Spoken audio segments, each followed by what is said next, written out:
आज हम आंदोलनकारी लोगों के विषयों पर चर्चा करने के लिए यहाँ आए थे। लगभग 2 घंटे बातचीत चली।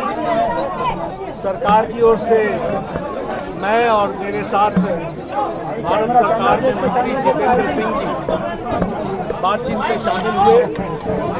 उनकी बातें हमने सुनी।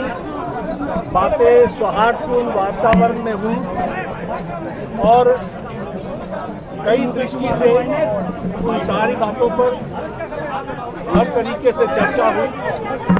उनकी मुख्यतः 3 डिमांड थी और 5 सुधार के दृष्टि से परीक्षा के सुझाव हुए।